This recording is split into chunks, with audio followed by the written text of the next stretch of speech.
અત્યારે ગુજરાતમાં મેઘ મહેર યથાવત છે। ત્યારે અમુક જગ્યાએ વરસાદ પડી રહ્યો છે, ત્યારે અમુક જગ્યાએ નહિવત પ્રમાણમાં વરસાદ દેખાઈ રહ્યો છે। ત્યારે હવે જે ગુજરાતના ખેડૂતો છે તે હવે આ વરસાદને લઈને સમસ્યાઓનો સામનો કરી રહ્યા છે। આમે પણ ખેડૂતો ગુજરાતમાં અનેક સમસ્યાઓનો સામનો કરી રહ્યા છે।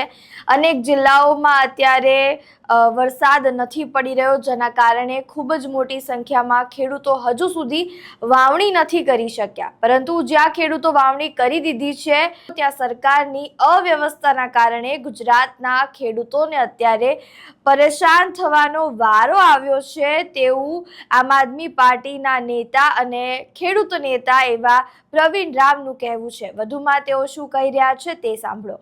નમસ્કાર મિત્રો, જય જવાન જય કિસાન। મારા ગુજરાતની અંદર ખેડૂતો અત્યારે અનેક સમસ્યાઓ અને અનેક પીડાઓનો સામનો કરી રહ્યા છે। અનેક જિલ્લાઓમાં કુદરત રૂઠી છે અને હજુ પણ વરસાદ નથી પડ્યો, એટલા માટે અનેક જિલ્લાના ખેડૂતો વાવણી પણ નથી કરી શક્યા। પરંતુ જ્યાં વરસાદ પડી ગયો અને જ્યાં વાવણી થઈ ગઈ ત્યાં સરકાર રૂઠી છે। સરકારની અવ્યવસ્થાઓના કારણે મારો ગુજરાતનો ખેડૂત હેરાન અને પરેશાન થઈ રહ્યો છે।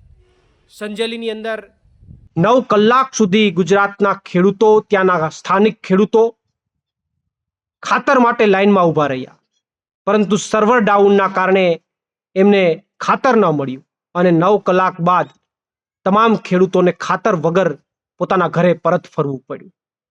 તો ગુજરાતના ખેડૂતોની સમયની પણ કિંમત છે। એ ત્યાં ખર્ચો કરીને ગયા, એમને એમનો સમય બગાડ્યો, આ તમામ વસ્તુઓની કિંમત છે। પરંતુ સરકાર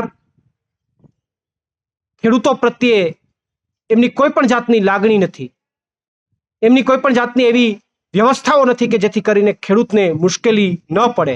પરંતુ આ ભાજપના રાજમાં ગુજરાતનો ખેડૂત કઈ રીતે પીડાય, કઈ રીતે વધારે મુશ્કેલી થાય, એવી જ વ્યવસ્થાઓ સરકાર ગોઠવે છે।